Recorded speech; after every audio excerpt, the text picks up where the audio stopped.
பேரரசர் இயக்குனர் பேரரசர் அவர்களுக்கு என்னுடைய மனமார்ந்த நன்றி சார். உங்களை பற்றி பேசணும், நிறைய பேசணும். ஏன்னா இன்றைக்கி மீடியாவில் எதுவுமே டக்குன்னு இருக்கிற மாதிரி சொல்கிறாரு. அது ரொம்ப பிடிச்ச விஷயம். எனக்கு அவர் ரொம்ப பிடிக்கும். திருப்பாச்சியிலிருந்து அவருடைய படம் பார்த்து ரொம்ப இன்ஸ்பயர் ஆனாங்க சார்.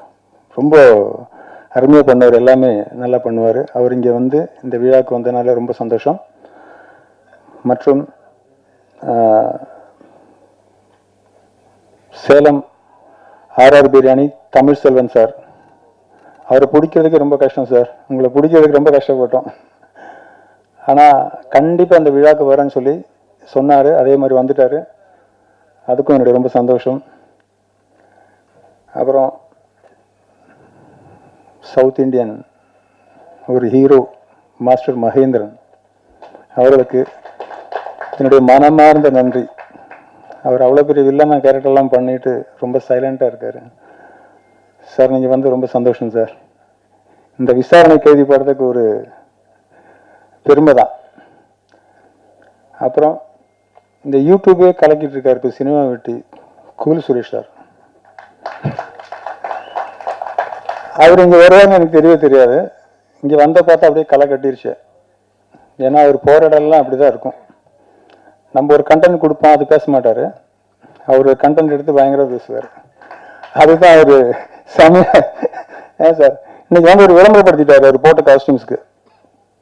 விசாரணை கைதி இது டைட்டிலுக்கு வந்திருக்கேன் அப்படின்னு சொல்லி சொன்னார். பரவாயில்ல சார், அந்த கம்பெனிக்கு நல்ல விளம்பரம் தான் உங்களால். மற்றும் இந்த படத்துடைய ஃபைட் மாஸ்டர் அசால்ட் அவர்களுக்கு மதுரை, அவர் நல்லா பண்ணியிருக்காரு. இந்த படத்தில் ஃபைட்டெல்லாம் நல்லா பண்ணியிருக்காரு. சந்தோஷம் சார். எங்களையும் சேர்ந்து நல்லபடி பண்ண வச்சுருக்கீங்க. நீங்கள் சார் பயப்படுறீங்க, நாங்கள் தான் உங்களை பார்த்தா பயப்படணும். நீங்கள் வந்ததுக்கு ரொம்ப சந்தோஷம். அப்புறம் இந்த படத்தோடைய கேமராமேன் சந்திரன் சாமி, நீங்களே பார்த்துருப்பீங்க, ரொம்ப நல்லா பண்ணியிருப்பார். அவருக்கும் என்னுடைய வாழ்த்துக்களையும் நன்றியும் தெரிஞ்சுக்கிறேன். அப்புறம் மியூசிக் டைரக்டர் சார், ரொம்ப நல்லா பண்ணியிருக்கீங்க சார். நல்ல பேக்ரவுண்ட் ஸ்கோர்லாம் நல்லா இருக்குது. நீங்களே சொல்லியிருக்கீங்க, நெக்ஸ்ட் உங்களுக்கு நிறைய படம் வரட்டும். சந்தோஷம். மற்றும் பாடலாசிரியர் Saravanan and Kalaikumar sir. Sir 2 song 4 song கொடுத்துருக்கீங்க. 2 சாங் ரொம்ப நல்லா இருக்கு. நீங்கள் கொடுத்தது 2மே நல்லா இருக்கு. நிறைய படம் உங்களுக்கு வரட்டும். நிறைய சாங்ஸ் எல்லாம் கேட்கலாம். சந்தோஷம். அப்புறம் மெயினாக சொல்லணும்னா, இந்த படத்தோடைய தயாரிப்பாளர் வெங்கடேஷ் சாருக்கு ரொம்ப நன்றி சார். அவரை நான் பார்த்ததே கிடையாது, இன்னைக்கு தான் பார்க்குறேன். ஃபோனில் மட்டும்தான் பேசினார். ஒரே வார்த்தை சொன்னார், நல்லா பண்ணுங்க, எத்தனை நாள் ஆனாலும் பரவாயில்ல, 1-2 நாள் ஜாஸ்தியானாலும் பரவாயில்ல, முடிச்சு கொடுத்துட்டு போங்கன்னாரு. சார் முடிச்சு கொடுத்தன பிரச்சனை இல்லை, ஒரே ஒரு டைம் ஷூட்டிங் ஸ்பாட்டுக்கு வந்துட்டு போங்கன்னாரு. இல்லை, இது வரைக்கும் வரல சார். இன்னைக்கு தான் பார்க்குறோம். அவரை இதற்கெல்லாம் காரணமாக இருந்த டைரக்டர் எஸ்ஆர் மணிகண்டன் சாருக்கு தான் பார்த்து சொல்லணும். ஏன்னா அவர் இல்லாட்டினா நான் இந்த இடத்துல வந்து நின்று பேச முடியாது, இந்த படத்தில் ஹீரோவாக நடிச்சிருக்க முடியாது. அவர் எப்படி என்ன செலக்ட் பண்ணாருன்னு தெரில. ஃபோனில் கூப்பிட்டுட்டு இந்த மாதிரி ஒரு டைட்டில் இருக்குது சார், நீங்கள் பண்ணணுன்னு சொன்னார். சும்மா ஒரு ஒன்லைன் சொன்னார், பிடிச்சது. அதாவது ஷூட்டிங்கில் எத்தனையோ பேர் எத்தனையோ டேக் வாங்குவாங்க, ஆனால் யாரையுமே ஒரு வார்த்தை கூடி திட்ட மாட்டார். அவ்வளோ சைலண்டான ஒரு டைரக்டர் நான் பார்த்ததே கிடையாது. அது எப்படி தான் அவ்வளோ பொறுமை இருக்குன்னு தெரில. அதனால் மணியன் சார், நீங்கள் இதே மாதிரி தான் இருப்பீங்கன்னு எனக்கு தெரியும். எப்படி சொல்கிறது, அவர் ஒன்றும் சொல்ல முடியாது, அந்த மாதிரி ஒரு கேரக்டர். ரொம்ப நன்றி சார் இந்த வாய்ப்பு கொடுத்ததுக்கு. ரொம்ப நன்றி. Thank you sir. Thank you so much. Tamil அவ்வளோ தெரியாது, கொஞ்சம் ஃபம்பிள் ஆனால் மன்னிச்சுக்கோங்க. To all the respected guests on the dais, to all the press, to all the media, எல்லாரும் உங்கள் டைம் கொடுத்துங்க வந்திருக்கீங்க. ஸோ அனைவருக்கும் நன்றி and thank you so much for being present with all of us on the ceremony. And special thanks to producer sir Venkatesan sir. நீங்கள் opportunity கொடுக்கலன்னா நான் இந்த டயஸில் நின்று பேசியிருக்க மாட்டேன். So thank you so much. And Manikandan sir, Unni sir சொன்ன மாதிரி தான், ஒரு திட்டுறதோ மூஞ்சி சுளிக்கிறதோ there was nothing. தப்பு பண்ணாலும் பரவாயில்ல பண்ணு இன்னும் லைக் டூ பெட்டர் சொல்லி ஐ ஸ்டில் ரிமெம்பர் அந்த ஸ்டண்ட் பண்ணும்போதெல்லாம் இது செகண்ட் மூவி தான் ஸோ ஸ்டண்ட் என்னன்னு கூட தெரியாது எனக்கு லைக் எப்படி இருக்கோ வாட் இஸ் இட்னு ஜஸ்ட் போய் கிரவுண்டில் நின்று அசால்ட் மதுரை சார் வந்தார் ரித்விகா நல்லா முடியும் ரித்து முடியும்னு சொல்லி அந்த என்கரேஜ்மெண்ட் கொடுத்து பாசிட்டிவிட்டியை கொடுத்து அவ்வளோ அழகான ஒரு ஸ்க்ரீன் ப்ரெசன்ஸ் என்ன ஃபில் பண்ணியிருக்காங்க பிகாஸ் மணி சார் அதுதான் சொன்னார் நல்லா வந்திருக்கு ஃபைட்டுன்னு ஸோ படம் வரும்போது போய் பாருங்க சப்போர்ட் பண்ணுங்க and to all my co artist Unni சார்லேருந்து வைஷு அப்புறம் விகிடன் சார் ஹர்ஷா இவங்கெல்லாம் இங்கே இல்லை but yes thank you so much for being really nice to me on the sets and எல்லாருமே ரொம்ப கோஆப்ரேட்டிவ் ரொம்ப அழகாக இந்த மூவி எடுத்துகிட்டு போயிருக்கோம் அண்ட் கேமராமேன் சந்திரசாமி சார் அவ்வளோ அழகாக என்ன ஸ்க்ரீன் ப்ரெசன்ஸை காமிச்சிருக்கீங்க பிகாஸ் ஒரு ஆங்கிள் எது நல்லா இருக்கணும்னு அப்பப்போ போய் கேட்டுட்டு இருக்கேன் ஸோ அவங்க வந்துட்டு வில் பி லைக் ரித்து இல்லை நல்லா தான் இருக்குது இது நல்லா தான் இருக்குன்னு சொல்லி ரொம்ப I think I pestered him a lot but ரொம்ப அழகாக என்னை காமிச்சிருக்காங்கன்னு நம்புகிறேன் இந்த படத்தை பார்க்கணுன்னு waiting so thank you so much Chandrasamy sir for bearing me and giving this film a good camera work and production team சேஷானா அருமுக அண்ணா அப்புறம் பிரியா அக்கா அம்லு அக்கா எல்லாருக்குமே ரொம்ப நன்றி என்ன செட்ஸில் ஃபுட்டுக்காகட்டும் ஒரு என்ன பிரச்சனை இருந்தாலும் உடம்பு முடியலனும் ரொம்ப அழகான சேஃபாக என்னை பார்த்துக்கிட்டாங்க so thank you so much and to my extended family mister Vasanth and மன்சூரானா for being here thank you and mum and dad thank you so much for helping me supporting me இந்த இண்டஸ்ட்ரிக்கு வரதுக்கு சப்போர்ட் பண்ணாங்க அவங்க இங்கே இல்லை but I'm sure they will be watching this so thank you so much and thanks to God for giving me this opportunity and standing on this dais and speaking to all of y'all. Press and media, please need all your support. நீங்க இல்லாமல் I don't think we are going to go anywhere. So படம் வரும்போது போய் பாருங்க it's crime thriller movie எல்லாருக்குமே பிடிச்சது தான் சஸ்பென்ஸ்னா so பாருங்க சப்போர்ட் பண்ணுங்க அனைவருக்குமே நன்றி அண்ட் தேங்க்யூ ஸோ மச். விசாரணை கைதி இந்த படத்தில் 2 பாட்டு எழுதியிருக்கேன். மியூசிக் டைரக்டர் நரேஷ் விஜய்னு இன்னொருத்தர் அவர் இன்னைக்கு வரல. 2 பேருமே ரொம்ப வித்தியாசமாக 4 சாங்கு இன்னும் 3 பாட்டு தான் நீங்கள் பார்த்தீங்க. டைட்டில் சாங் வந்து பார்க்கல. 4 சாங்குமே 4 வெரைட்டியான ஒரு மோடில் இருக்கும், பார்த்துருப்பீங்க நீங்கள். ரொம்ப நல்லா பண்ணியிருக்காங்க. அவங்களுக்கு பிரைட் ஃபியூச்சர் இருக்குது, அதுக்கு உங்கள் ஆசீர்வாதம் வேணும். மற்றும் இந்த படத்துடைய கதாநாயகன் பார்த்தபடிக்கும் நீங்கள் எல்லோரும் பார்த்தீங்க, ரொம்ப நல்லபடியாக நடிச்சிருக்காரு. ஹீரோயின்ஸ் எல்லாருமே ரொம்ப நல்லா பண்ணியிருக்காங்க. டைரக்டரை பொறுத்த வரைக்கும் ரொம்ப சிறப்பாக, முதல் படமாக இருந்தாலும் முதல் படம் மாதிரியே தெரியாத அளவுக்கு ரொம்ப நல்லா பண்ணியிருக்காரு. சாரி, 3வது. அடுத்து முக்கியமாக இந்த படத்தோட ப்ரொடியூசர் பற்றி சொல்லணும். இந்த மாதிரி ப்ரொடியூசர்கள் வந்து தொடர்ந்து மிகப்பெரிய படங்கள் பண்ணணும் அப்படின்னு வேண்டிக்கிறேன். ஏன்னா எல்லாருக்குமே ஒரு ஒர்க்கு கொடுக்கறதுக்கு முன்னாடியே முதல் நாளே பேமெண்ட்டை கையில் கொடுத்துட்டு தான் வேலையை வாங்குவார். ஏன்னா வந்து அனுராதா ஸ்ரீராம் மேடத்தை வந்து புக் பண்ணி கொடுக்க சொல்லி சொன்னாங்க. முதல் நாள் பேமெண்ட்டை அவங்க கையில் போனதுக்கப்புறம் தான் உடனே அவங்க வந்து அடுத்த நாள் பாடினாங்க. இப்படி ஒவ்வொரு டெக்னீஷியனுக்குமே எல்லாருக்குமே பேமெண்ட்டை செட்டில் பண்ணதுக்கப்புறம் தான் வேலையே ஆரம்பிக்க சொல்லுவார். அந்த அளவுக்கு ஒரு நல்ல தயாரிப்பாளர். இந்த மாதிரி தயாரிப்பாளர்கள்லாம் வளரணும், அதுக்கு உங்களுடைய உதவியெல்லாம் வேணும். இந்த படம் மிகப்பெரிய வெற்றியடைய ஊடகவியலாளர்கள், பத்திரிகையாளர்கள் எல்லாம் துணை புரியணும். நன்றி, வணக்கம். இந்த விசாரணை கைதி ஆடியோ ரிலீஸ்க்கு வந்திருக்கும் அனைத்து நண்பர்களும் பத்திரிகையாளருக்கும் என் முதற்கண்ட நன்றி தெரிவித்துக் கொள்கிறேன். இப்போது நம்ம சிறப்பு விருந்தினராக நாட்டாம படம்லாம் நீங்கள் அப்போ பார்த்துருப்பீங்க. என்ன எல்லாமே பார்க்க ஒவ்வொரு சீனும் அப்படியே பயங்கரமாக கிரியேட், என்னடா அப்படி எடுத்திருக்காங்க இப்படி எடுத்திருக்கான்னு சொல்லிட்டு பார்த்துட்டு இருக்கும் போது அதில் ஒரு குட்டி பையன் திடீர்னு வருவான். திடீர்னு வந்துட்டு ஒரு சாட்சி சொல்கிற மாதிரி அத்தனை பேர் மத்தியில் கலக்குன்னு பேசும்போதெல்லாம் நம்மளால் வீழ்ந்து போனோம். யாருடா அந்த குட்டி பையன் இப்படி பேசுகிறாப்புல அப்படின்னு சொல்லிட்டு அந்த குட்டி பையன் குட்டி மகேந்திரன் சாருக்கு என்னுடைய முதல் நன்றி தெரிவிச்சுக்கிறேன். ஏன்னா நீங்கள் இங்கே இருக்கிறோட நீங்கள் தான் சீனியர். கூல் சிறுவேஸ்வர சாரை விட அவர் தான் சீனியர். அடுத்தபடியாக திருப்பாச்சி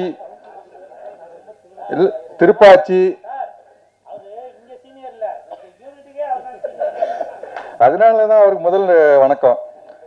அடுத்தபடியாக திருப்பாச்சி, சிவகாசி, திருத்தணி, அந்த வரிசையில நான் பிறந்து வளர்ந்த மண்ணை தர்மாபுரின்னு சொல்லிட்டு பேர் வைத்த பேரரசு ஐயாவுக்கு என் 2வது நன்றி தெரிவித்துக் கொள்கிறேன்.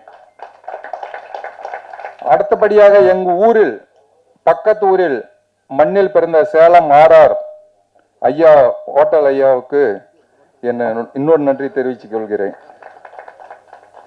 அடுத்தபடியாக நமது யூடியூப் சூப்பர் ஸ்டார் யாருன்னு கேட்டா உங்களுக்கு எல்லாருக்கும் தெரியும். யார் super star? YouTube super star நமது கூல் சுரேஷ் ஐயாவுக்கு என் மனமார்ந்த நன்றி தெரிவித்துக் கொள்கிறேன் வந்ததுக்கு.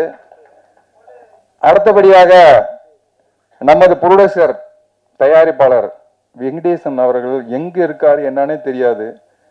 எங்களுக்கு அழகான ஹோட்டல், அழகான வேலை எல்லாத்தையுமே சிறப்பா பண்ணி கொடுத்த அவருக்கு நன்றி தெரிவித்துக் கொள்கிறேன். அடுத்தபடியாக எங்கள் இயக்குனர் அமைதியா இருப்பாரு, யாரையும் திட்ட மாட்டாரு. உங்களுக்கு என்ன வேணும், அவர் சொன்ன வேலையை கரெக்டா செய்யணும், அதுக்கு அவருக்கு நன்றி தெரிவித்துக் கொள்கிறேன். அப்புறம் பாடலாசிரியர் நமது ஹீரோ அமைதியா இருப்பாரு, நல்ல வரவேற்பு கொடுப்பாரு, அவருக்கு நன்றி தெரிவிச்சுக்கிறேன். மற்ற யாரும் விட்டு போயிருந்தா கூட மன்னிச்சுக்காங்க. எல்லாருக்கும் நன்றி, வந்தவங்களுக்கு நன்றி, எல்லாருக்கும் நன்றி. நான் 2 விஷயங்களை உங்களுக்கு தெளிவாக சொல்லிடுறேன். நான் அரசு ஊழியர், சுகாதார ஆய்வாளர், மதுரையில் தான் பிறந்தேன். என்னுடைய செயல்பாடுகள்லாம் பார்த்தீங்கன்னா என்ன ஒர்க் இருக்கோ அந்த ஒர்க்கை கரெக்டாக பண்ணுவேன். அரசு பணியிலையும் சரி, ஹெல்த் இன்ஸ்பெக்டர் வந்து நிறையா 4 கலெக்டர்கிட்ட அவார்டு வாங்கியிருக்கேன், விழிப்புணர்வு ப்ரோக்ராம் பண்ணியிருக்கேன், நாடகங்கள்லாம் நடிச்சிருக்கேன். இது வந்து எனக்கு அதிகமான ஆசை இருந்ததுனால நான் சென்னைக்கு வந்து பாரதி ராஜா சார் இன்ஸ்டியூட்டில் போய் எப்படியாவது நடிப்பை கற்றுக்கணும் அப்படின்னு சொல்லி ஆசைப்பட்டு அங்கே போய் நடிப்பு பயிற்சி படித்தேன். அங்கே பாரதி சார்லாம் வருவாங்க, சீமான் சார் வருவாங்க, பாக்கியராஜ் சார் வருவார். என்னோட எழுத்தெல்லாம் பார்த்தாரு. என்னப்பா எழுத்தெல்லாம் வேறு லெவலில் இருக்க, நீங்கள் முன்னாடியே வரலையே ஏன் அப்படின்னாரு. அரசாங்க பணியில் போயிட்டு என்ன சார் அப்படின்னேன். நல்லா இருக்குப்பான்னு வாழ்த்துனாரு. அப்புறம் பாரதி ராஜா சார் படத்தில் எப்படியாவது நடிச்சு ஆகணும் அப்படின்னு நினச்சிட்டு அவர் படத்தில் நடித்தேன். 2 விஷயத்தில் என்ன பார்த்தேன்னா, பாரதி ராஜா சார்னா எல்லாருமே பயப்படுவாங்க. அவர் படத்தில் நடித்தேன். அவர் எனக்கு ஒரு பக்கம் காலே இல்லை, செல்லா காசுன்ற ஒரு படம், காலே இல்லை, நல்லா நடிப்பு சொல்லி கொடுத்தாரு. அப்படி ஒரு டைரக்டரு அவர் படத்தில் நடித்தோமே எனக்கு ரொம்ப சந்தோஷம் வந்தது. இப்படி நடிச்சுட்டு இன்னொரு டைரக்டரை நான் பார்த்து வேந்தேன். யார் அப்படின்னு பார்த்தீங்கன்னா, இந்த சினிமா வளத்துக்கு கிடைத்த பெரிய பொக்கிஷம் மணிகண்டன் சார். அவர் வந்து ஒவ்வொரு ஷாட்லையும் திருப்தியே பட மாட்டாருங்க. இதங்க 4-5 தடவை நடிச்சா கூட திரும்ப வந்து அந்த சீன் சரியா இருந்தாதான் அவர் திருப்தி அடைகிறாரு. அந்த மாதிரி ரொம்ப அமைதியா சைலண்டா சொல்லி கொடுத்து நல்லா சிறப்பா நடிக்க வைக்கிறாரு. எனக்கு தான் முதல் நல்ல மிரட்டலான வில்லன் ரோல் கொடுத்தாங்க. மிரட்டலான்னு தான் பார்த்தேன். ஆனா சார் சொல்லி கொடுக்குற விஷயம் வரும்போது நான் கொஞ்சம் பிரேக் அடிச்சிட்டேன். இவர் விஷயம் தெரிஞ்ச டைரக்டரு, அதனால இது நமக்கு சரிப்படாதுன்னு சொல்லி என்னுடைய நண்பர் வந்தார், சேகர் சார். நீங்க மெயின் ரோலா நடிங்க, என்னுடைய பாடி லாங்குவேஜ் தகுந்த மாதிரி டைரக்டரு இன்னும் கொஞ்சம் வசதி பண்ணி தரேன்னுக்காரு. நாங்கள் ஒரு 4-5 சீன் நடிச்சிருக்கேன், சின்ன வசனங்கள் தான் பேசியிருக்கேன்.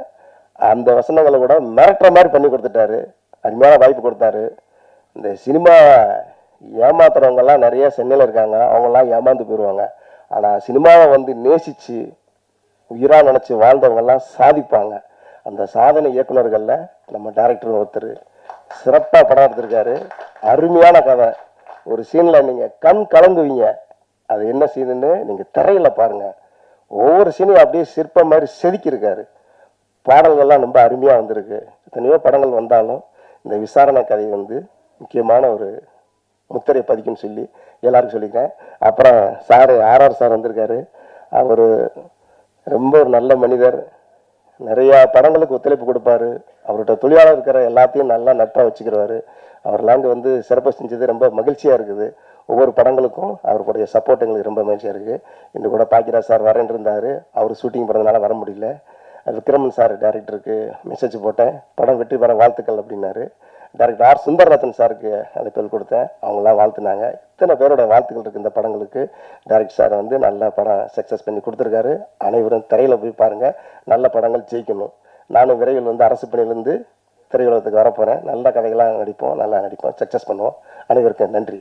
Thank you thank you thank you. ரொம்ப ஹாப்பியாக இருக்குது உங்களை எல்லாம் பார்க்கும்போது. நீங்கள்லாம் ரொம்ப சிரிச்சிட்டே இருக்கும்போது. ஆக்சுவலி டு பி ஹானஸ்ட், ரொம்ப நாளைக்கு அப்புறம் ஒரு ப்ரெஸ் ஒரு வந்தவங்க எல்லாருமே பார்க்கும்போது ரொம்ப சிரிச்சுட்டு ரொம்ப ஹாப்பியாக இருக்கீங்க. எனக்கு ரொம்ப சந்தோஷமாக இருக்குது உங்களை பார்க்கும்போது. நீங்களாம் இந்த படத்தை சப்போர்ட் பண்ண வந்திருக்கீங்க. முதல்ல உங்கள் எல்லாருக்குமே நான் ரொம்ப ரொம்ப நன்றி சொல்லிக்கிறேன். இந்த படத்துடைய சார்பாக ஒரு படம் ஜெயிக்கணும் அப்படின்ற ஒரு எண்ணத்துடைய சார்பாக உங்கள் எல்லாருக்குமே ரொம்ப ரொம்ப நன்றி. அண்ட் ப்ரெஸ் அண்ட் மீடியா அவங்க எல்லாருக்கும். அண்ட் இப்போ நான் இங்கேருந்து ஆரம்பிக்கிறேன். ஃபர்ஸ்ட் நான் வந்துட்டு பேரரசர்கிட்ட வந்து ஆரம்பிக்கிறேன். One of the finest director. Cinema அப்படின்ற ஒரு விஷயத்த ரொம்ப அழகாக எல்லாருக்கும் பிடிச்ச மாதிரி, எல்லா மக்களுக்கும் பிடிச்ச மாதிரி ரொம்ப நிறைய படங்களை கொடுத்து இன்னைக்கு மிக சிறந்த ஒரு இயக்குனராக அந்த பொசிஷனில் அந்த அந்த ஒரு இடத்துல உக்காந்துக்கிட்டு அவர் எல்லா படத்துக்குமே அவர் சப்போர்ட் பண்ணுறதை பார்க்கும்போது எனக்கு ரொம்ப சந்தோஷமாக இருக்குது. எப்போவுமே சார் வந்துட்டு எல்லா ஸ்டேஜ்லையும் என்னை பற்றி பேசிட்டே இருப்பார். ஆனால் எனக்கு எப்போவுமே வந்துட்டு எனக்கு இருக்கிற ஒரு கெட்ட பழக்கம் என்னென்னா, எனக்கு ரொம்ப பிடிச்சவங்க பேர்லாம் நான் மறந்துகிட்டே இருப்பேன். இந்த வாட்டி நான் மறக்கவே கூடாதுன்னு சொல்லிட்டு ஃபஸ்ட்டு சார் கிட்ட இருந்து ஆரம்பிக்கிறேன். எனக்கு அவர் ரொம்ப பிடிக்கும். என்றைக்குமே வந்துட்டு எந்த ஒரு நடிகராக இருந்தாலும், எந்த ஒரு டெக்னீஷியனாக இருந்தாலும், எந்த ஒரு வேறுபாடு பாகுபாடு இல்லாமல் அவங்கள உட்கார வச்சு அவங்க மதிக்கிறதுல உனக்கு ரொம்ப ரொம்ப ஜென்யூன் ஹியூமன் அவர். சார், எனக்கு ஒரு ஸ்டேஜ் கிடையாது உங்களை பற்றி பேசுகிறதுக்கு. Thank you sir. And Tamil Selvan sir, அவர் தமிழ் எவ்வளோ அழகாக இருக்கோ, அந்த அந்த அந்த மொழி எவ்வளோ அழகோ, அதே மாதிரி அவருமே ரொம்ப ரொம்ப அழகு. ஏன்னா அவருடைய ரெஸ்டாரண்ட்ஸ் நான் நிறைய இடத்துல பார்த்துருக்கேன். எப்போவுமே எல்லா இடத்துலையும் அது இருக்கும். பசிக்கிறவங்க எல்லாருக்குமே அவர் சோறு போட்டிருக்காரு. சோறு போடுறவங்க எல்லாமே ரொம்ப ஸ்வீட்டான ஆளுங்க. ஃபர்ஸ்ட் டைம் அவரை பார்த்துருக்கேன். அவரும் ரொம்ப ரொம்ப ஸ்வீட்டாக இருக்கார். ரொம்ப ஹாப்பி சார் உங்களை பார்த்ததில். எஸ். அண்டு நான் ஹீரோ கிட்ட வரேன். அண்டு ஒன்னி பிரதர், நீங்கள் ரொம்ப கான்ஃபிடென்ட்டாக இருக்கீங்க, ஸ்க்ரீனில் ரொம்ப அழகாக இருக்கீங்க. அண்ட் மெயினாக வந்து உங்களுக்கு ரொம்ப ரொம்ப நல்லா இருக்குன்னா அந்த போலீஸ் அந்த ட்ரெஸ் இருக்கு இல்லையா, அது போடும்போது பக்காவாக ஆப்டாக இருந்தீங்க. மோர் தென் நீங்கள் ஹீரோயினோட ரொமான்ஸ் பண்ணதை விட நீங்கள் அந்த கேரக்டரோட ரொமான்ஸ் பண்ணது ரொம்ப நல்லா இருந்துச்சு. அண்ட் உங்களுக்கு ஒரு மிகப்பெரிய வாழ்த்துக்கள். இங்கே இருக்கிறவங்க நிறைய பேர் உங்களை பற்றி பேசிகிட்டு இருந்தாங்க. அண்டு கண்டிப்பாக உங்கள் கனவு ஜெயிக்கணும். சினிமா ரொம்ப ரொம்ப ஸ்வீட். இங்கே அதில் ஜெயிக்கணும்னு ஆசைப்படுறவங்க எல்லாருமே வந்து அங்கே இருப்பாங்க. நானும் ஒரு 30 வருஷமாக இங்கே தான் இருக்கேன். ஸோ நீங்களும் வரணும், நல்லா வரணும். All the very best. Yes. And டைரக்டரை பற்றி சொல்லணும் sir. Wishing you all the very best sir. கண்டிப்பாக வந்துட்டு இந்த படத்துலேயும் உங்களுக்கு நீங்கள் நினச்சது நீங்கள் எல்லாமே எடுத்துட்டிங்களா, உங்களுக்கு எல்லாமே கிடச்சிருச்சு. ஆனால் கண்டிப்பாக அந்த பதிலுக்கு நோன்ற ஒரு பதில் கண்டிப்பாக இருக்கும் அந்த கேள்விக்கு. ஸோ ஃப்யூச்சரில் இந்த படம் எப்படி வந்து தேட்டருக்கு வந்து ஒரு நல்ல ஒரு ஒரு ஒரு ஒரு ரெவென்யூ பார்த்து இன்னொரு நல்ல ப்ரொடியூசர்ஸ் கிட்ட போயிட்டு நீங்கள் நினச்ச நிறைய நல்ல படங்கள் எடுக்கணும் sir. Wishing you all the very best. And editor ரொம்ப நல்லா பண்ணாங்க. And cameraman and music director அவங்க ஒர்க் ரொம்ப ரொம்ப நல்லா இருந்துச்சு. உங்களோட ஐட்டம் நம்பர் சாங்கில் உங்கள் கான்சன்ட்ரேஷன் பயங்கரமாக இருந்துச்சு. அந்த சாங் ஆக்சுவல் ரொம்ப நல்லா இருந்துச்சு. And all the very best. And fights அண்ணா ஹை அண்ணா, உங்களுடைய வலி வந்துட்டு எனக்கு ரொம்ப நல்லா புரியுது. அண்டு கண்டிப்பாக நீங்கள் ரொம்ப ரொம்ப நல்லா வருவீங்கண்ணா. சினிமாவை ரொம்ப வருஷமாக பார்த்துட்ருக்கீங்க. அப்படிப்பட்ட ஒரு சினிமா கண்டிப்பாக உங்களை மாதிரி ஆளுங்களை கைவிடவே விடாது. Wishing you all the very best. And producer கிட்ட வரேன். நான் இப்போ தான் கொஞ்சம் முன்னாடி கீழே உட்காந்து பேசிகிட்டு இருந்தேன். அவர் சொன்ன ஃபஸ்ட்டு வார்த்தையை, தம்பி நம்ம சீக்கிரம் ஒரு படம் பண்ணுறோம் அப்படின்னாரு. ரொம்ப ஸ்வீட்.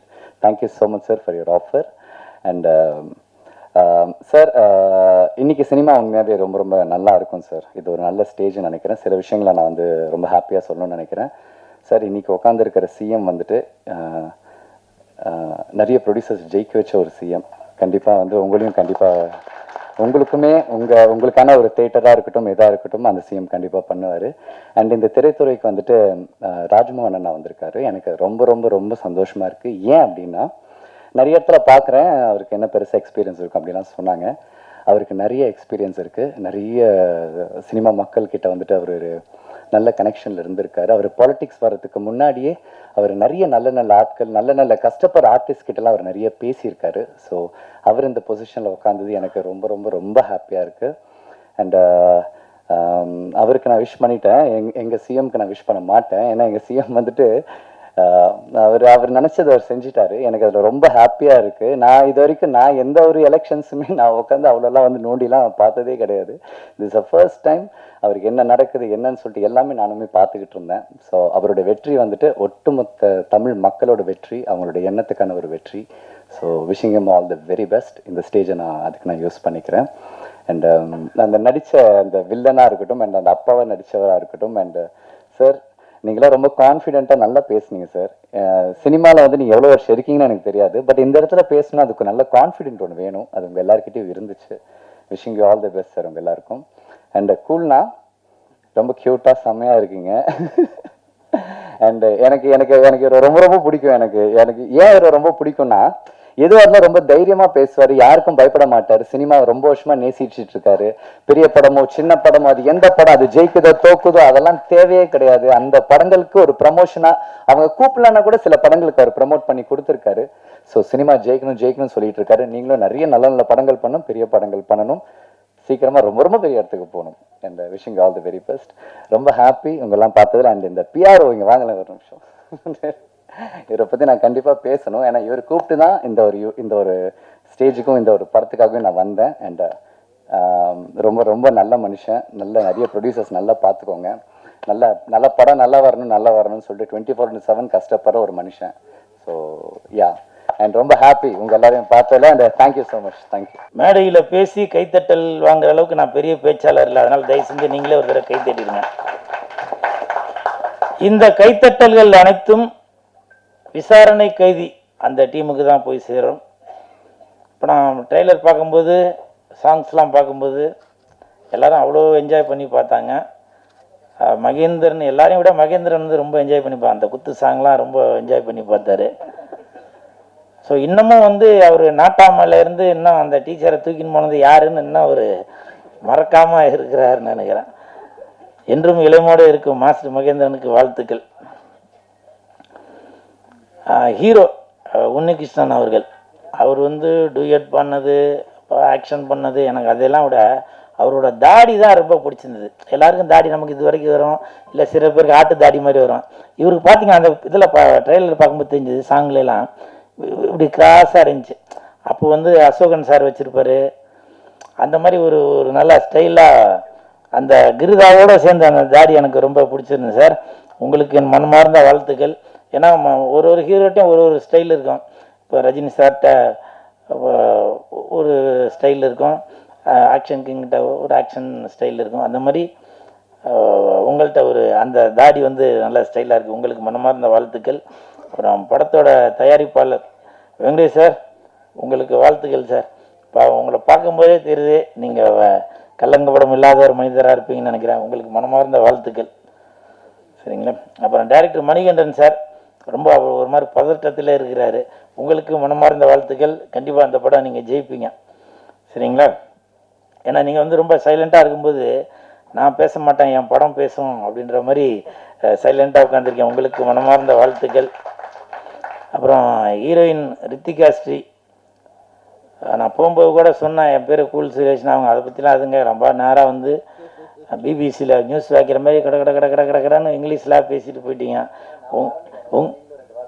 அப்படியா? இப்போ நம்ம டீச்சரை தூக்கின்னு போனதை கண்டுபிடிச்சி கொடுத்த மாஸ்டர் மகேந்திரன் சார்பாக ரித்திகா ஸ்ரீக்கு வாழ்த்துக்களை தெரிவித்துக் கொள்கிறேன். அப்புறம் வில்லனாக நடித்த சார், உங்களுக்கு மனமார்ந்த வாழ்த்துக்கள். நல்லா எல்லாரையும் நல்லா கோர்வையோடு நல்லா சூப்பராக பேசுனீங்க. மற்றும் இசையமைப்பாளர், எடிட்டர் எல்லாருக்கும் மனமார்ந்த வாழ்த்துக்கள். அப்புறம் ஃபைட் மாஸ்டர் அசால்ட்டு மதுரை, நீங்கள் கவலைப்படாதீங்க, இந்த 2026 அசால்ட்டாக வந்துடலாம். சரிங்களா? கண்டிப்பாக உங்களுக்கு இந்த 2026 இனிமேல் எல்லாரும் சொல்கிறாங்க சினிமா இதுக்கு முன்னாடி அப்படி ஆகிப்போச்சு இப்படி ஆகிப்போச்சுன்னு. நம்ம சிஎம் வந்திருக்காங்க, அதனால் நல்லது நடக்கும். எல்லா தொழிலாளர்களுக்கும் கண்டிப்பாக வேலை கிடைக்கும். சரிங்களா? கவலைப்படாதீங்க. இது கை தட்டிடாதீங்க, கை தட்டிடாதீங்க.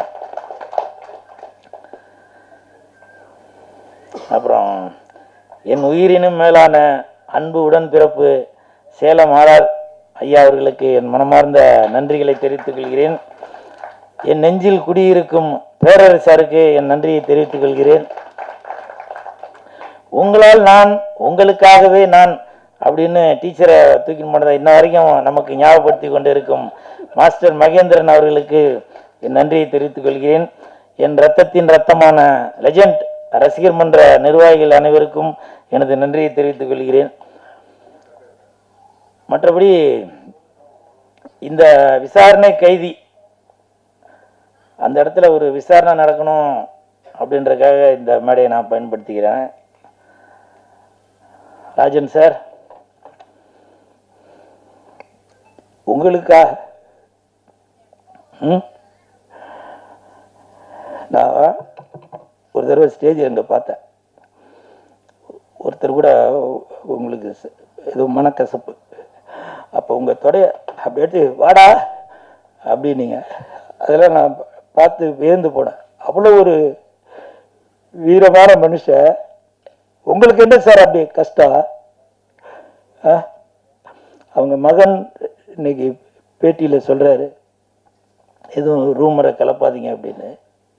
ராஜன் சார், உண்மையிலே அப்படி உங்கள் மனசுக்குள்ள என்னதான் சார் இருந்துச்சு? இந்த ஒரு மேடையிலையும் சின்ன தயாரிப்பாளர்களுக்கு நீங்க தான் குரல் கொடுத்துட்டே இருப்பீங்க. நிறைய பேர் நினைப்பாங்க அவர் எல்லாரையும் திட்டுறாருன்னு. அது திட்டல, அறிவுரை சொல்றாரு, புத்திமதி சொல்றாரு. ஒரு மாணவனுக்கு ஆசிரியர் சொல்றது என்ன, நம்மளை திட்டிக்கிட்டே இருக்காரு அப்படின்னு தான் தோணும். அப்படி ஆசிரியர் ஸ்தானத்திலிருந்து மற்ற சின்ன தயாரிப்பாளர்கள் எதுவும் தவறான தெரியாத அந்த மாதிரி விஷயங்கள் எதுவும் தேர்ந்தெடுத்துடக்கூடாது. நம்மளை நம்பி வர சின்ன தயாரிப்பாளர்களை யாரும் ஏமாத்திடக்கூடாது அப்படின்னு கே ராஜன் சார் அவ்வளவு குரல் கொடுத்துட்டு இருந்தாரு. ஆனால் 85 வயசு நான் இருப்பேனான்னு தெரியல. இன்னமும் அவ்வளவு ஒரு உறுதியான உடலோடு தான் நீங்க இருந்தீங்க. உண்மையிலேயே அந்த வெள்ளை சட்டை வெள்ளை பேண்ட் அது உங்களுடைய அடையாளம். உங்களுடைய அந்த வெள்ளை சட்டை வெள்ளை மனசை உங்களோட மனசை காட்டும். அப்படி ஒரு தங்கமான மனிதர். உங்களுக்கு அப்படி என்ன சார் பிரச்சனை? உங்களுக்கு வலதுகரமாக பேரரசாலாம் பல இடத்துல பேசினதை நான் பார்த்துருக்கேன். ஆர் உதயகுமார் சார் பேசுனதெல்லாம் நான் பார்த்துருக்கேன். நான் இவங்கள்ட்ட எதுவும் சொல்லியிருந்தா கூட அதுக்கு ஒரு சொல்யூஷன் கிடைச்சிருக்கும். நீங்க அவங்களோட சீனியரா இருக்கலாம்.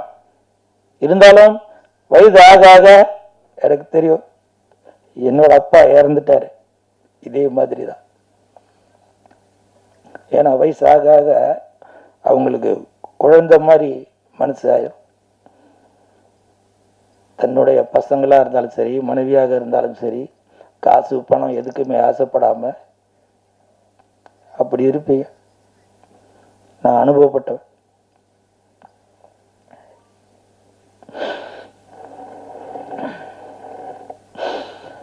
அதே மாதிரி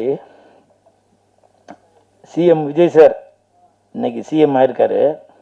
எனக்கு தெரிஞ்சு விஜய் சாரோட அப்பா சந்திரசேகர் சார் அம்மா அவங்கள விட சிஎம் ஆகணும் அப்படின்னு கே ராஜன் சார் தான் அப்ப இருந்து நினைச்சிட்டே இருந்தாரு. ஏன் அடுத்த ஒரு மாற்றம் வரணும் சினிமால. எனக்கு அதை பத்தி பேசுறதுக்கு எனக்கு அனுபவம் பத்தாது. ஆனா பல பேர் சொல்லுவாங்க சினிமா ஒருத்தங்க கையில இருக்கு, அங்கிருந்து வெளியில வரணும் அப்படின்னு. ஏன்னா நான் ஸ்கிரீனுக்கு முன்னாடி மட்டும்தான் நடிக்கிறவன். பின்னாடி நடக்கிற விஷயங்கள் எனக்கு தெரியாது. அந்த தயாரிப்பாளரோட வழி என்னன்றது எனக்கு தெரியாது. அது எல்லாம் உணர்ந்து கே ராஜன் சார் அடிக்கடி சொல்லிட்டே வருவார், என்னோட தயாரிப்பாளர் இந்த நிலைமைக்கு வந்துட்டு இருக்காங்க, அவங்கள காப்பாற்றணும் அப்படின்னு சொல்லிட்டு இருப்பாரு. அப்படி ஒரு மாற்று அரசியல் இப்ப வந்திருக்கு. அத கைதட்டி பார்க்கறதுக்குள்ள இப்படி அவசரப்பட்டீங்க சார். எனக்கு பல இடத்துல நீங்க புத்திமதி சொல்லியிருக்கீங்க. இங்க நான் வந்தப்ப கூட பல பிரஸ்ஸுக்காரங்க என்கிட்ட கேட்டாங்க பழசெல்லாம் ஞாபகப்படுத்தி. ஏன்னா சில இடத்துல நான் கே ராஜன் சார்னால தான் பிரபலமே ஆனேன். எனக்கு அவ்வளோ புத்திமதி சொன்னார். இது எனக்கு ஒரு தாய் வீடு மாதிரி, அவர் எனக்கு தந்தை மாதிரி. ஏன்னா மாணவனை திருத்துறதுக்கு அந்த வாத்தியார் இருந்தாதான் அந்த மாணவன் சரியா வருவான். அதன் பிறகு நான் என்னோட வாளை சுருட்டி கொண்டு ரொம்ப ஜுனூனா இருந்தேன். அதுக்கப்புறம் தான் நான் பிக் பாஸ்லாம் போனேன். பிக் பாஸ் போனதுக்கப்புறம் என்னுடைய குணம் என்ன அப்படின்னு எல்லாருக்கும் வெளியில தெரிஞ்சது. கே ராஜன் சார், உங்களது குடும்பத்திற்கு எனது ஆழ்ந்த இரங்கல்.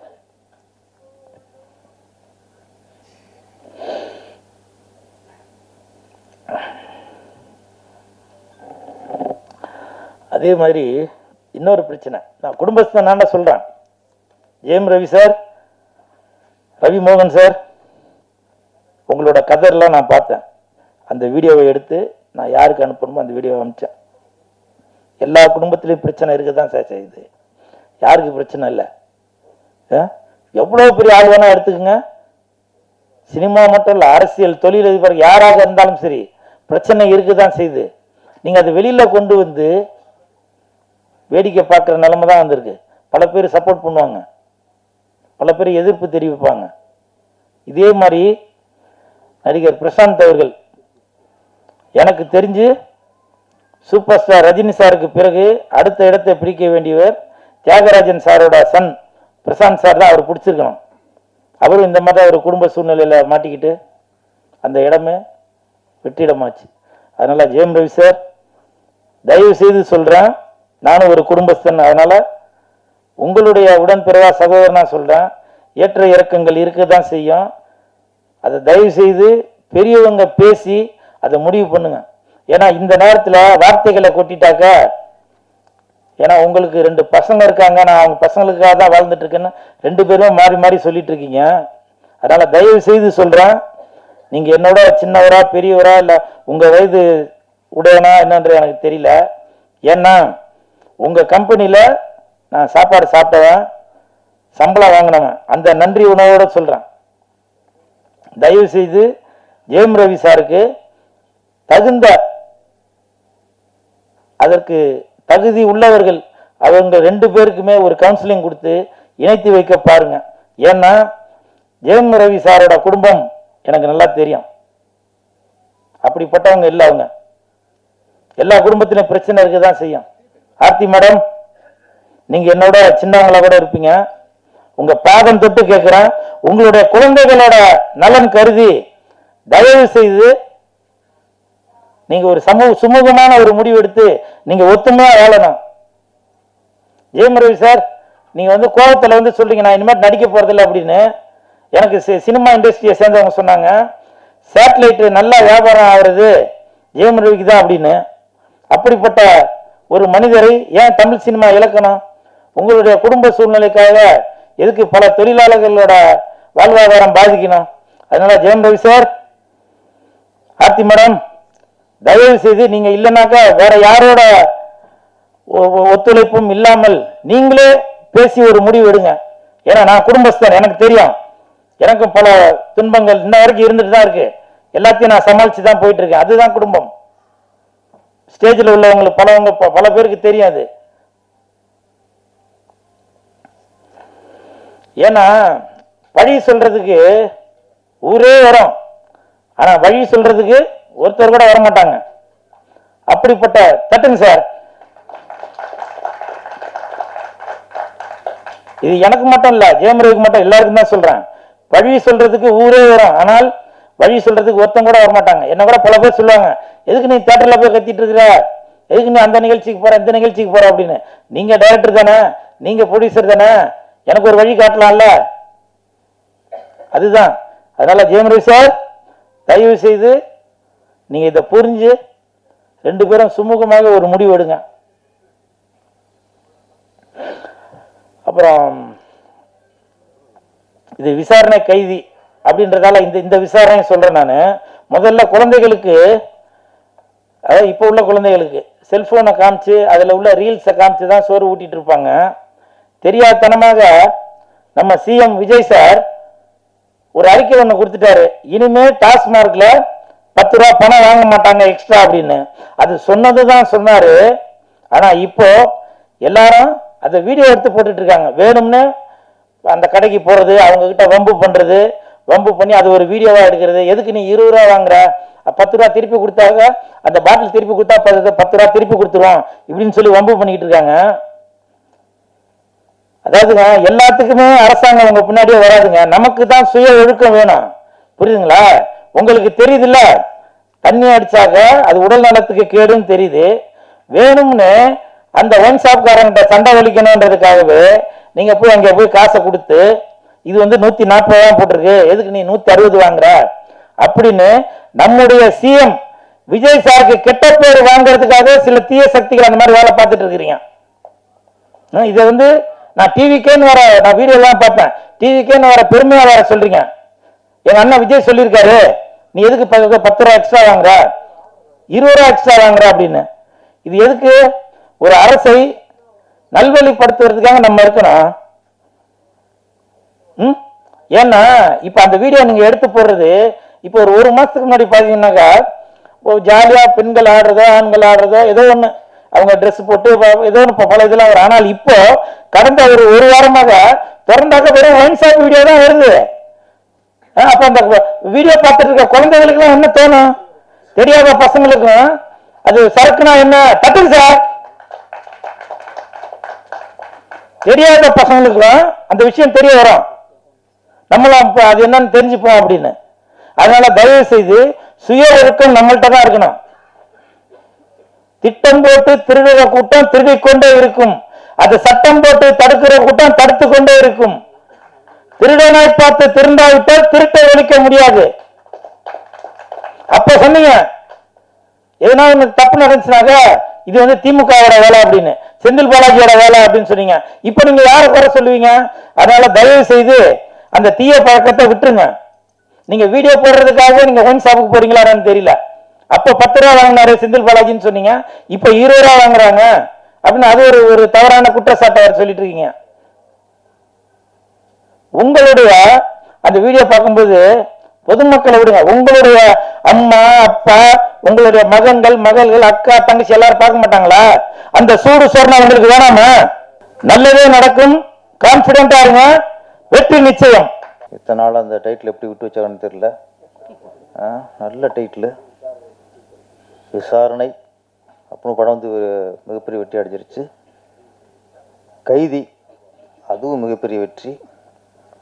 விசாரணை கைதி, ஆமாம், அதுவும் அந்த டைட்டில் செலக்ட் பண்ணுவது ப்ரொடியூசர் வெங்கடேஷ் சார்.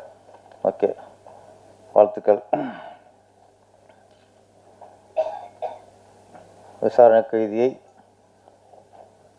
விசாரிக்க வந்திருக்கீங்களா இல்லை வாழ்த்து வந்திருக்கலான்னு தெரியல. ஆமாம், கூல் சுரேஷ் வந்து விசாரிக்க வந்திருக்கிறாரு, வாழ்த்த வரல. எங்கள் சேலம் மாறார் எங்கள் அண்ணன்,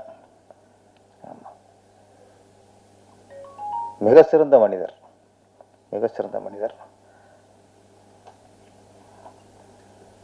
அந்த உதவுற குணம் அவர் கூட ஒரு 10 நாள் பண்ணாலே எல்லாருக்கும் வந்துடும். அந்த அளவுக்கு ஒரு தன்மையான ஆள். இன்னொன்று, சினிமாவை நேசிக்கிறவர், சினிமாக்காரங்க நேசிக்கிறவர். ஒரு படத்தோட இயக்குனர் அப்படின்னா ஒரு சினிமாவோட இயக்குனராக ஒரு அன்பை காட்டிடுவார். ஒரு படத்தோட தயாரிப்பாளர் நடிகர் அப்படின்னால அது ஒரு என்னன்னு தெரியல. நீங்கள் நான் பார்த்துட்டேன், ஒரு பாரராஜனா அவருக்கு உயிர் சார், பாக்கியராஜனா அவருக்கு உயிர் சார், பார்த்திபனா அவர் உயிர் சார். பாரதிராஜா சாரோட பையன் மனோஜ்குமார் இறந்த அன்னைக்கு ஃபஸ்ட்டு இங்கே அண்ணா நகரில் இருந்து அவருடைய பாடி எடுத்து நீலாங்கரை கொண்டு வர்றாங்க. நான் இங்கே போயிருந்தேன். இங்கேருந்து பாடி போது பின்னாடியே போனார் கூட்டம். அங்கே நைட்டு அங்கே இருந்து சும்மா விசாரிக்கிறது, ஆறுதல் கூட்டு போகல. அவர் ஒரு மனுஷனை பாருங்கள் எப்படின்னா ஒரு எந்த அளவுக்கு ஒரு இயக்குனர் நேசிச்சிருக்கார். மறுநாள் அங்கே வர்ற பத்திரிக்கையாளருக்கும் சரி, காவல்துறையினருக்கும் சரி, அங்கே வந்து பொதுமக்கள் எல்லாருக்கும் சரி, தண்ணியிலிருந்து டீயிலிருந்து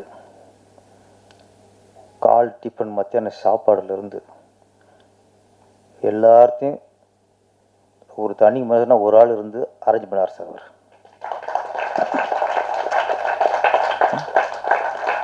நான் அன்னைக்கு ஃபுல்லாக கூடவே இருக்கேன். எல்லாரும் வராங்க, ஆறுதல் சொல்லுவாங்க, போவாங்க. இவர் ஒரு பக்கம் ஃபோன்லேயே இருப்பார். வந்துருச்சா, அனுப்பிட்டியா, 11க்குலாம் இங்கே சாப்பாடு இருக்கணும். அப்புறம் போலீஸ் எத்தனை பேர் எண்ணுவார். பத்திரிக்காரங்க எத்தனை பேர் எண்ணுவார். இது என்னன்னா, ஒரு சினிமாவை நேசிக்கக்கூடியவன் தான் இதை பண்ணுவான் ஃபர்ஸ்ட். இந்த நட்பு பாரராஜா மேலே நட்பு எப்படி இருந்துச்சு அவருக்கு? ஏன்னா சில மேடைகளில் சில விஷயங்கள் நம்ம சொல்லித்தான் அன்னைக்கு நான் எந்த அளவுக்கு இவர் சினிமாவை நேசிக்கிறாரு, சினிமா இயக்குநர்களை நேசிக்கிறாரு, இந்த கலையை நேசிக்கிறாருன்னு அன்னைக்கு பார்த்தேன். இன்னைக்கும் இந்த மேடையில் வந்து ஒரு சிறு பட்ஜெட் படம் இன்னைக்கு வந்து உட்காந்து வாழ்த்துறாருன்னா சினிமாவை நேசிக்கக்கூடிய ஒரு உள்ளம்.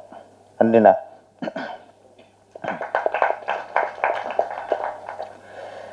ஒரு இறுக்கமான சூழல், இதை மீறி பேச வேண்டிய சூழல். மாஸ்டர் மகேந்திரன் ஒரு ஸ்டேஜ் வரைக்கும் மாஸ்டர் மகேந்திரன்னா குழந்தை நட்சத்திரமாக தான் மாஸ்டர் மகேந்திரன் சொன்னோம். அதுக்கப்புறமும் மாஸ்டர் மகேந்திரன் வந்துச்சு. எங்கே மாஸ்டருங்கிற படத்தில் பின்னிட்டார், நல்ல பேர் எடுத்தார். அப்போ சில பேர் வந்து மாறாது, அது வந்து ஆண்டு எழுதி வச்சிட்டான். அப்போ குழந்தை நட்சத்திரமாக இருக்கும்போது மாஸ்டர் மகேந்திரன், அப்புறம் ஹீரோ ஆனதுக்கப்புறம் மாஸ்டருங்கிற படத்தில் நடிச்சுட்டு மாஸ்டர் மகேந்திரன். அவர் எனக்கு சீனியர் தான் அவர். ஸோ நீங்கள் சொன்ன மாதிரி ஆமாம். உட்காருங்க. எதிரும் படத்தில் நான் அசிஸ்டன்ட் டைரக்டர். ஓகே, அதில் ஒரு குழந்தை நட்சத்திரம். சாட்டர்டேனா நான் போய் கூப்பிடணும், சாட்டர்டே வாங்கன்ட்டு ஒரு லுக் விடுவார். உடனே வந்துட மாட்டார், அவர் ஆர்டிஸ்டில். ஆமாம் ஆமாம் வரேன் பாரு கூட வரணும்ல, வரேன்னு போன்னு அர்த்தம். ஆமாம். அப்போ நான் சரி என்னடா திருப்பி சாட்டர்டே ஸோ வரேங்க பாரு. அதுக்கப்புறம் டைலாக் கேட்பார், நம்ம டைலாக் படித்து காட்டணும் அவர் கேட்பார். ஆமாம். என்னன்னா அந்த குழந்தையா இருக்கும்போது ஒரு நடிகருக்குள்ள அந்த கெத்து இருக்குல்ல, அப்பவே பார்த்தேன் அவர்கிட்ட. எனக்கெல்லாம் அப்போ நம்ம வந்து வேற மாதிரி, நம்ம அசிஸ்டன்ட் டைரக்டர் ஓகே. அப்போ அவர் குழந்தை நம்மள கொஞ்சம் அவரோட அப்பவே 15-20 வயசு கூட இருக்கும்னு நினைக்கிறேன். அப்பவே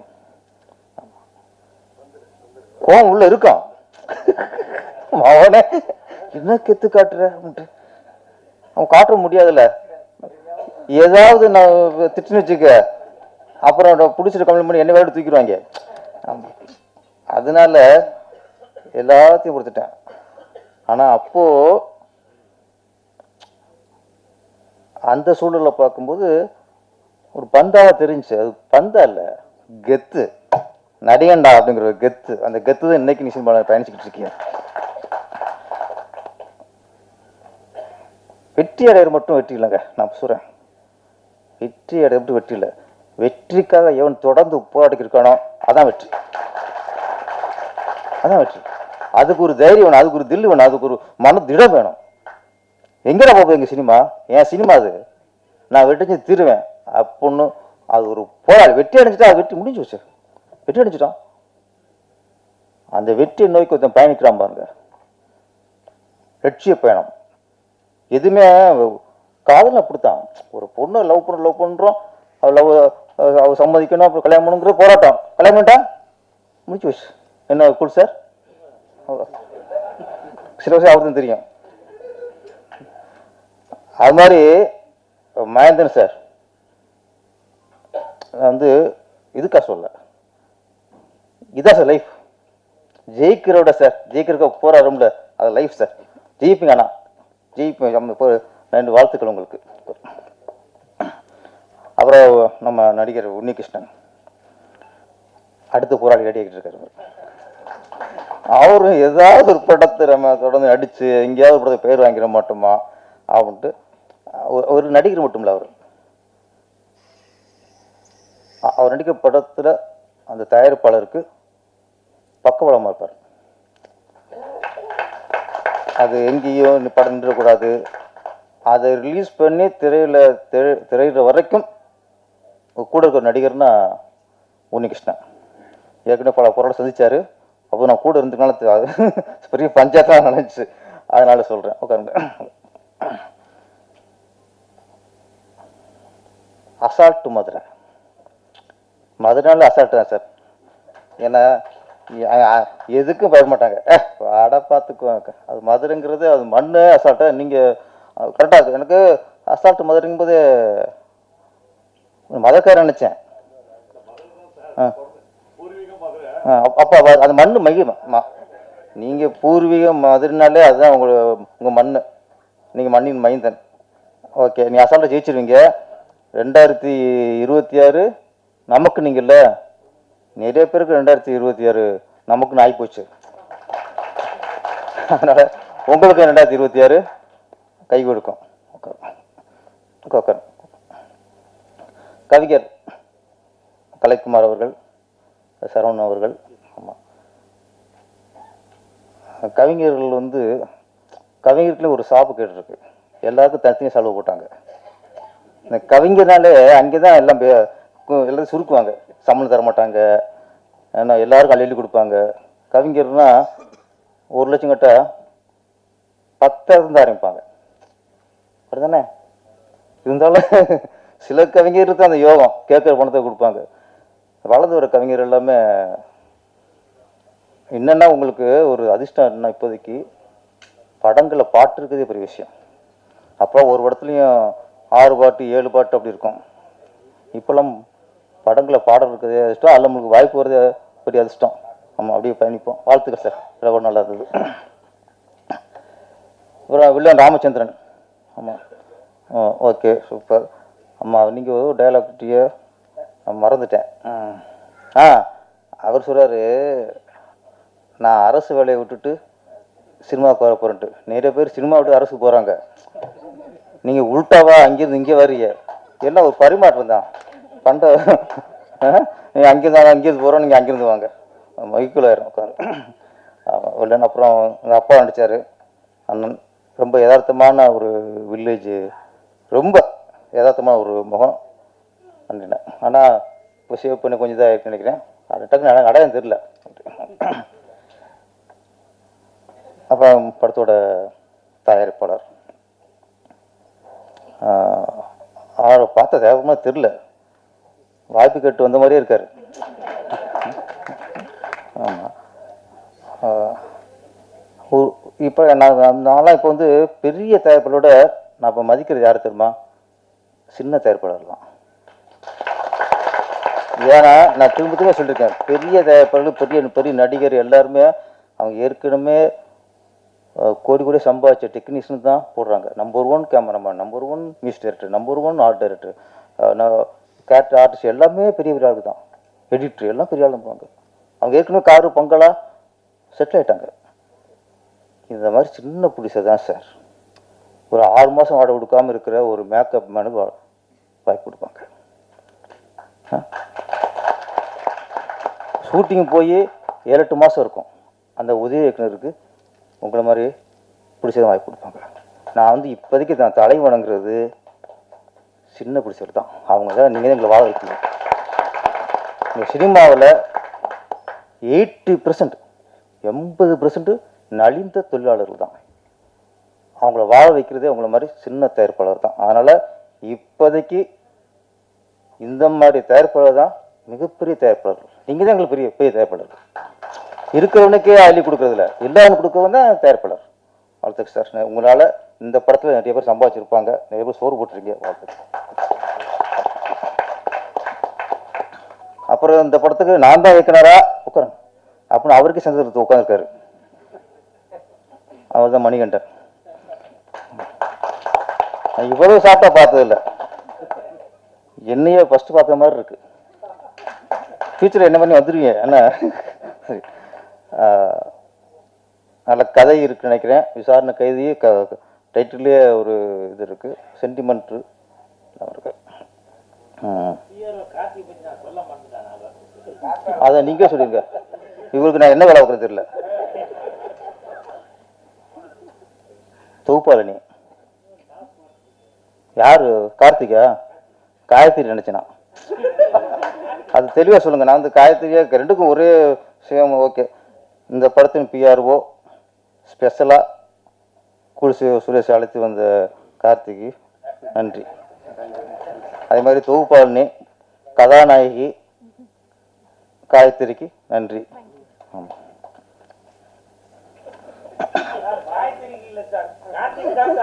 எனக்கு காயத்ரி விழுந்துச்சு. சார் உங்களுக்கு உங்க மனசுல பேசுறது எங்களுக்கு விழுந்துச்சு, எனக்கு வேற ஒன்று.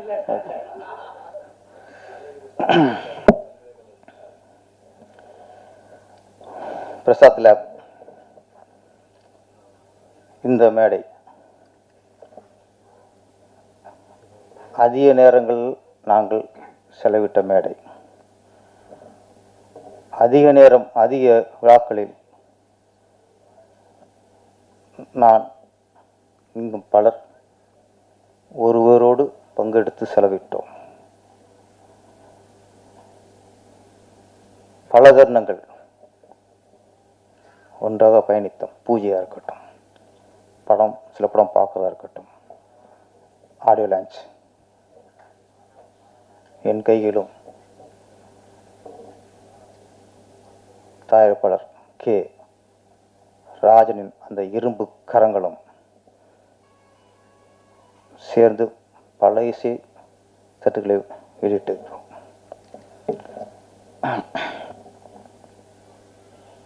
நேற்றுலேருந்து இன்னைக்கு இப்போ கூட நம்ப முடியல.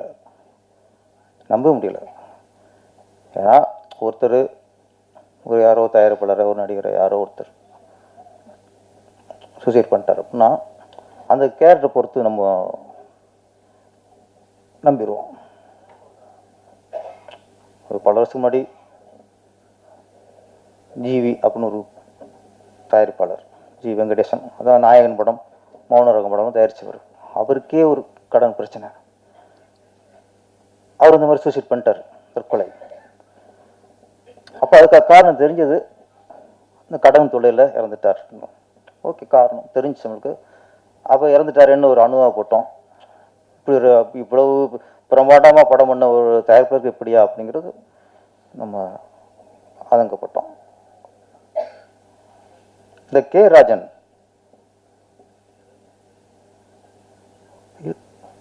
ஒரு தைரியத்தின் அடையாளம், துணிச்சலின் அடையாளம். எவ்வளவு தன்னம்பிக்கை! எத்தனை பேருக்கு அவர் இந்த மேல அறிவுரை சொல்லியிருக்கிறாரு. ஒன்னே ஒன்றுதான், இந்த கே ராஜன் என்பவர் தயாரிப்பாளரா, இயக்குனரா, நடிகரா, இது எல்லாத்தையும் விட ஒன்று சார், சினிமா மீது அக்கறை உள்ள மனிதன் சார். இந்த சினிமா நல்லா இருக்குன்னு நினைச்ச, உண்மையிலே நல்லா இருக்குன்னு நினைச்ச ஒரு உன்னத உள்ளம் சார் அவர். இங்க பேச சும்மா ஆவேசம்லாம் அவர் பேசிட்டு போல, ஆதங்கம். இப்படி தயாரிக்கிறாங்களே, இப்படி பிளான் பண்ணாமல் பண்ணுறாங்களே, இவ்வளோ சம்பளம் பேசுகிறாங்க, படத்தை ரிலீஸ் பண்ண முடியலையே, தியேட்டர் நம்ம கையில் இல்லையே, பொய் கணக்கு கட்டுறாங்களே, எத்தனை விஷயங்கள் சினிமாவில் இருந்துச்சு. அத்தனைக்கும் குரல் கொடுத்த ஒரே மனிதன், ஒரே ஆள் கே ராஜன். எப்படி இந்த எண்ணம் வந்துச்சு? எப்படி சார்? ஒரு மனுஷன் 85 வயசு, இன்னும் ஒரு 6-7 வருஷம் கலந்துருந்தா உங்களை இயற்கையே கூட்டி போயிருக்கும்ல. இவ்வளோதான வயசு, இவ்வளோதான் ஆயுசு நம்மளுக்கு. 85 வயசுல ஒருத்தருக்கு தற்கொலை பண்ணுங்கிற ஒரு தோணுச்சுன்னா உலகத்தில் அதான் மிகப்பெரிய கொடுமை, மிகப்பெரிய கொடுமை. முதுமையில ஒரு ஆயுசு முடிய போகிற காலத்தை ஒரு தற்கொலை பண்ணுற முடிவுண்டானா எவ்வளவு ஒரு கொடுமை இது. அப்ப அந்த மனசு எவ்வளவு வேதனைப்பட்டிருக்கும். நான் நேற்று நினைச்சு பார்க்குறேன், இந்த வயசுல எப்படி தோணிருக்குன்னு தெரியல. உங்களுக்கு 30 வயசுல போகலாம், 40 வயசுல தோணலாம், 50 வயசுல தோணலாம். எப்படி 85 வயசுல இப்படி ஒரு மனுஷனுக்கு தோணும்? அப்படி தோணுறதுதான் எவ்வளவு ஒரு வேதனையா இருக்கும். நீங்க சாதாரண ஒரு சாதுவான ஆள் இல்லையே, சாதாரண ஒரு மனிதன் இல்லையே. பர்வாபாஜில் திருட்டு விசிறிய புகுந்து ஒத்தால் தனி மனுஷனா போய் எல்லாத்தையும் அடிச்சு நொறுக்குனீங்க இல்ல, அந்த கே ராஜன் எங்க சார்? எங்க சார் கே ராஜன்? ஆத்துல விழுகிறக்கா? விழுந்து போன சினிமாவை தூக்கி நிறுத்துறதுக்கு அவ்வளோ பேச்சு பேசுனீங்களே, போய் ஆற்றுல வந்துட்டல சார்.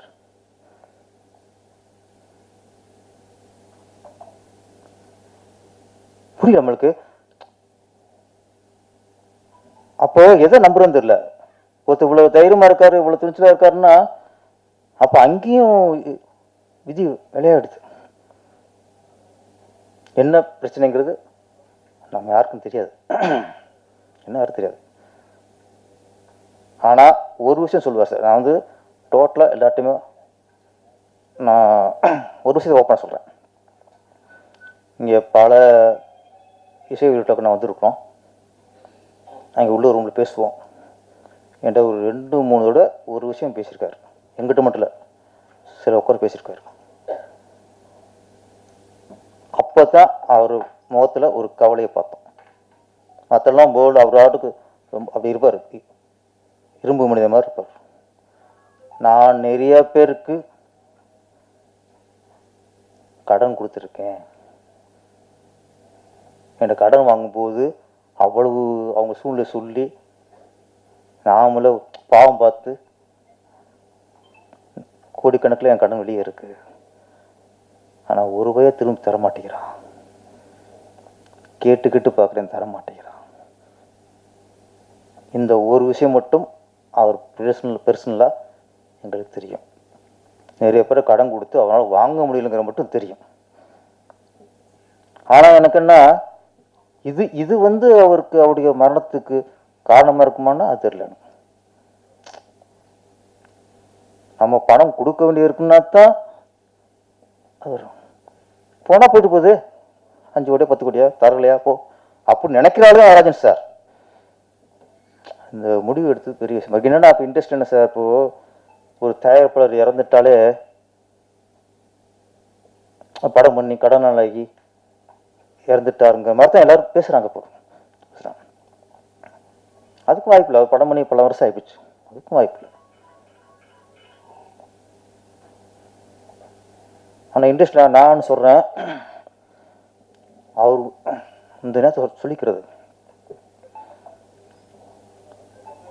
சினிமா படம் பண்ண வரணும், எல்லாரும் படம் பண்ண வராங்க, எல்லாம் வாங்க, நல்ல படம் பண்ணுங்க. ஒரு வர தயாரிப்பாளர்கிட்ட ஒரே ஒரு ரிக்வெஸ்ட், நீங்கள்லாம் படம் பண்ண வந்தால் தான் சினிமா வாழும். சார் சொன்ன மாதிரி புதுசு வந்துட்டே இருந்தா நீங்கள் பண்ணும்போது நாங்கள் சம்பாதிக்க முடியும், நாங்கள் சாப்பிட முடியும். ஆனால் எங்களுக்கு சோறு போட்டுட்டு எங்களுக்கு சம்பளத்தை கொடுத்துட்டு யாருக்குமே அந்த சம்பளம் பாக்கி இல்லாமல் எல்லாத்துக்கும் நீங்கள் இது பண்ணிட்டு உங்களுக்கு எதுவும் கிடைக்காம போயிடுதில்ல சார். 3 கோடி 4 கோடியை பணம் போட்டு படம் பண்ணுறீங்க, யாருக்கும் பாக்கி இல்லை.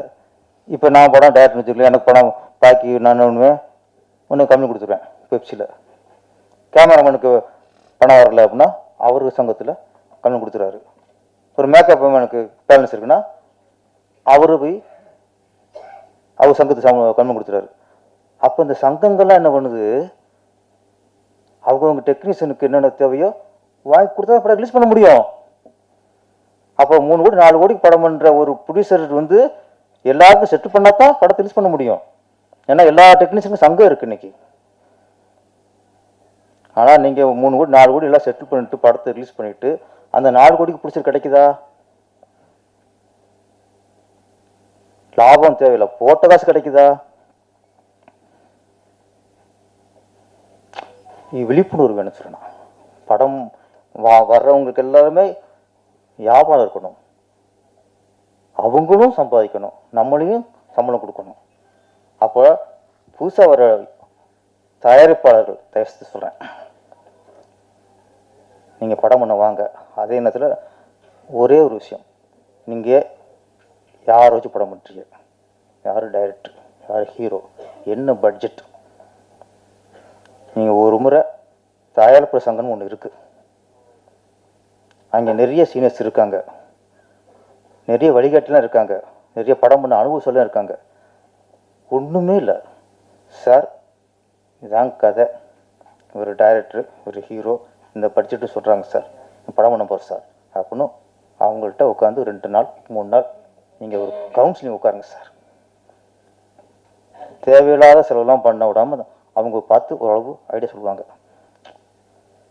ஏன்னா புதுசாக வரவங்களுக்கு என்ன தெரிய மாட்டேங்குது. 1000 ரூபா சொல்ல நம்பிட்டு பணத்தை இறக்கிறாங்க. 4 கோடி பண்ணுங்க, 8 கோடிக்கு பிஸ்னஸ் ஆகும்பாங்க, இழுத்து விட்டுறாங்க. புதுசாக என்ன தெரியும் சினிமா பற்றி?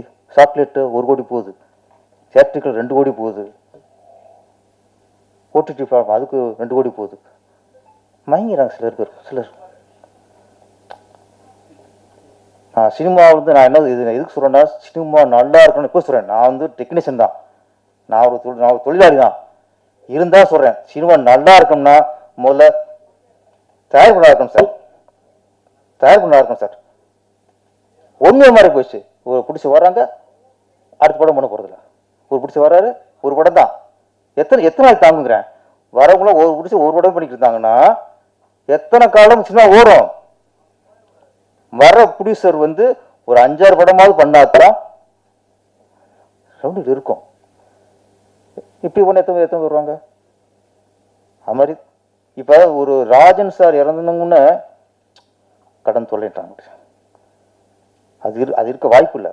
இருந்தால் நான் சொல்கிறது இந்த சமயத்தில் சொல்கிறது, தயாரிப்பாளர் நல்லா இருக்கணும், அவங்க போட்ட காசை எடுக்கணும் அப்படிங்கிறக்கான கொஞ்சம் உஷாராக நீங்கள் யாரோ சொல்கிற பேச்சு கேட்டலாம் பணத்தை இறக்கிறாதீங்க. நீங்கள் போட்ட காசு வரணும் அப்படின்னா நீங்கள் புடிசில் கன்சிடர் பண்ணுங்கள். அனுபவ கேட்டுங்க, அனுபவ கூட வச்சுங்க தயவுசெய்து.